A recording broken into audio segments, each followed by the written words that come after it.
When we talk about what God has done and how God has made things, one of the things that's really fun in physics and chemistry and other sciences is to study something called an electron. Electric charges. And somebody says, oh, I don't need to know about that stuff. Oh, yeah, you do. You got a computer? Electrons. You got a television set? Electrons. You enjoy playing around with video games? Electrons. All the things that you do involve electrons. If you do anything with computers or video games or television sets or even your automobile runs on electrons. But you know what? You run on electrons. That's right. Your heart, electrons. Your brain, electrons. So how do we know what we know about electrons? Well, you know, way back, a long time ago, people used to notice that if they took a dead cat and if they rubbed it on a rod, like a plastic rod or a rubber rod or some hard material, something weird happened. Things began to get real staticky. Now, what I have here on the table, I have two pith balls. Now, pith balls are just little cork-like things, and you'll notice that right now, nothing much happens. They just sit there and they sort of bob around, you know, and they don't do much anything. But if I take this cat fur and if I rub it on this rod real hard and then I bring it over here and touch those balls, all of a sudden, look at that. Things are starting to stick to each other. Oh, and look at there. Wow. Isn't that cool? Look at that. They must not like that rod very much. And you can see them jumping around and moving. And one of them popped back and forth, wrapped around each other. Now, you see what's happening there? They're sort of stuck together now. Watch this. Suppose I take a piece of glass and I rub it on some silk and I bring it up there. And notice that there's a little attraction for it. Little attraction. But you remember when I brought this up, it was repulsion. So we know there's two kinds of charge. Two kinds of charge. And some kind of invisible force is going on there that pushes them apart. And that invisible force is called an electric field. An electric field. Now let me show you that if I touch it, if I put my hands on it, and then I bring this up, nothing happens. Because see, what happened was we're moving those electrons around, and when I touched it, all the extra electrons that I put on those pith balls came to me. And if I got enough of them, I'd get shocked. But this is just a little tiny bit of electrons. So let's do it again. I'm going to bring this up here and touch the two pith balls with the rod that I rub on the cat. And now we got them all charged again. And you can see that once I get them charged, it takes a little bit to rub all those electrons off on there. But once I get them charged, then they'll start repelling each other and start repelling the rod. And you can see that's happening now. This thing right here is called an electroscope. And it's got two leaves that are connected to this post. If I take my hard rubber rod after I've rubbed it on the dead cat and I touch it to this, you can see that the leaves spread apart. When I bring it up, I don't even have to touch it now, and those two leaves spread apart. Now, if I take the glass rod and I rub it up there and get it up there, then the leaves will collapse. Because you see, that's the opposite charge. So we knew there's at least two kinds of charge. There's negative charges and there's positive charges.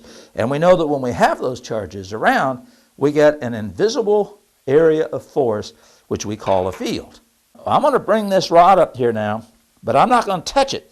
I'm not going to touch it. I'm just going to bring it up close and touch it with my finger. And then I'll take my finger away and take the rod away. And notice what happened. The leaves have spread apart. I'm going to bring this rod up again, and look what happens. Do you see what happens? They come together. Well, now see if you can figure that out. How can that thing be positively charged when I brought a negative rod up? I didn't touch it. I touched it with my finger, and I'm neutral. And then I took the rod away, and we got a positive charge on there. How did that happen? Have you got it figured out? Okay, let me tell you what this is. This is something called induction. When I brought the negative charge up here, the electrons on there didn't want to be there. When I bring this up here, it's like a really tough-looking athletic guy up here, and all those electrons up there, they want to get away from this tough guy. So what happened was when I brought this up and I touched it, all the electrons on the electroscope, they said, we're getting out of here. He's too big and he's too strong. So they ran through my finger, and when I pull it away and took the rod out, then the leaves spread further apart because all that's left is the positive charges. The negative charges have all gotten out of there. That's charging by induction. All right, let's talk about a rainstorm for a minute. You got rain falling. And when rain falls, it takes charges with it. So here's the rain coming down and it's carrying the charges with it. And all those charges are going down to the ground. But up in the cloud, you have the opposite charge, just like what we showed you here. Eventually what happens? Well, eventually all of that charge will build up, and when it builds up enough, a spark jumps. And we call that lightning. Lightning is caused by exactly the things that we saw happening here. I've got a device here that generates huge amounts of electricity.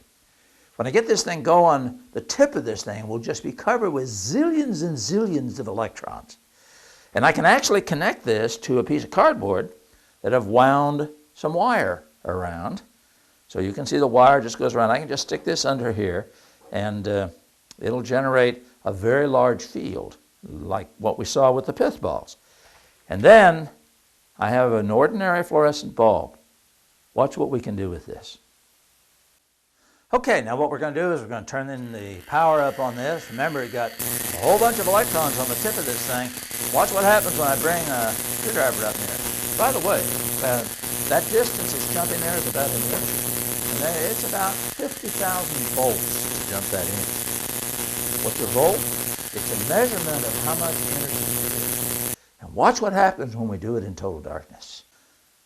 Now that purple glow around here is called St. Elmo's fire. And what happens here is that the air around this point gets electrons put on the air molecules. So we have charged air molecules.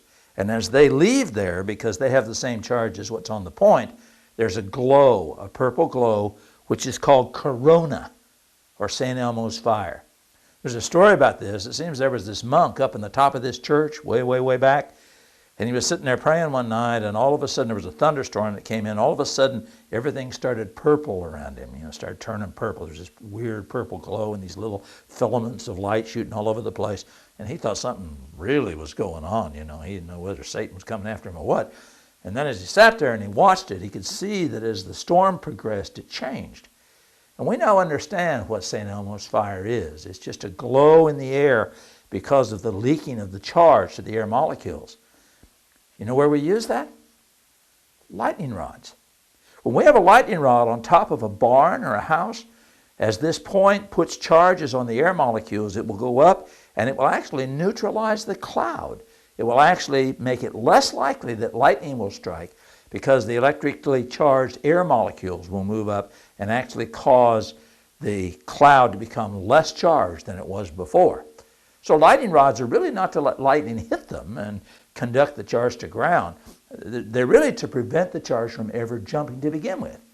Now what I'm going to do is show this to you another way. I'm going to take this and put it underneath the wire on this board that I've made here.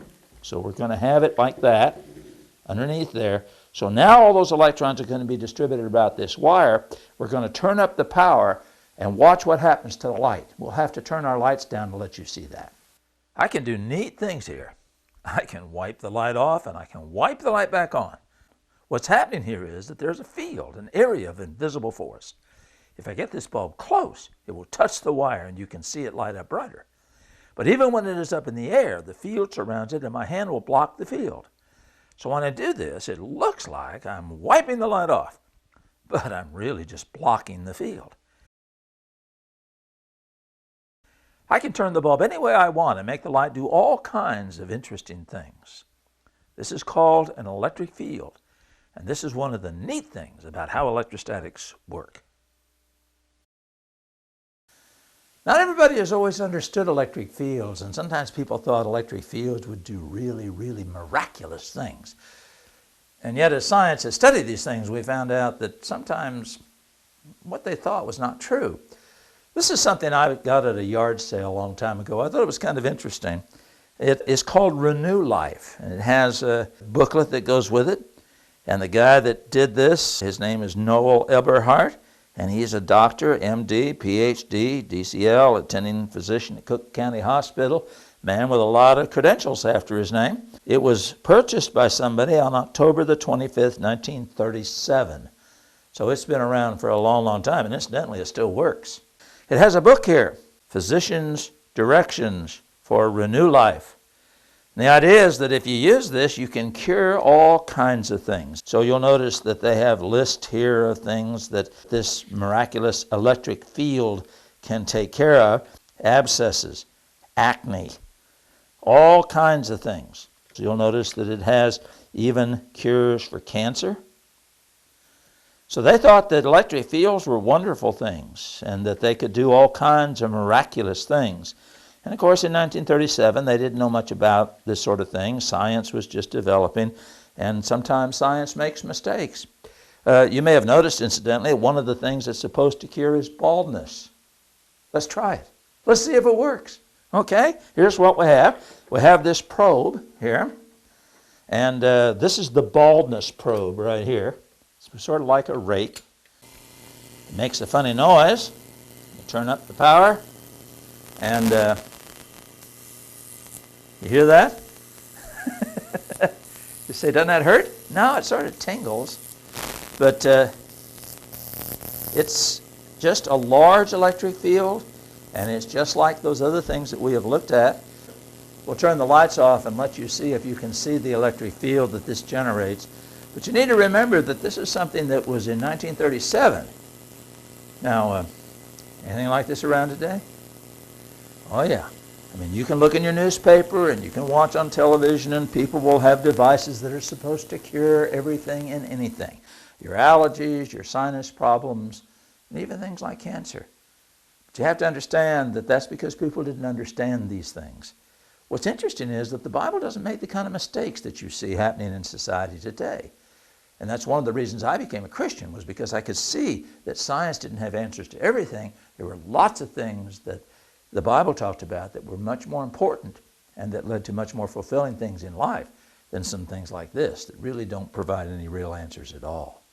So we've been talking about electrons. You know, what happened was that people understood some of these things that we've just talked about, that there are negative charges and positive charges, and how you can charge things by induction without actually making contact with them, how this relates to weather and lightning, and then the use of electric fields and how electric fields cause some good things and some bad things, like lightning sometimes. One day there was a guy that was messing around with electricity, and he touched the electrode to a frog leg. He had apparently had a dead frog sitting on the table for some reason, and he touched an electrode to it, and the leg jumped. And that was when people began to understand that there were electrical devices inside the body. And we now know that our bodies run on direct current electricity.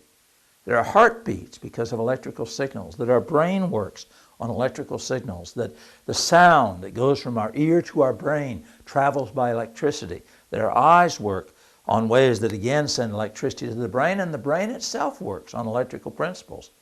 So we want to show you some things about electricity, because if you get all these electrons that we've demonstrated here and how we know they're there, if you get them traveling through wires, as you know, you can do some really neat stuff with them. So we'll look at that next.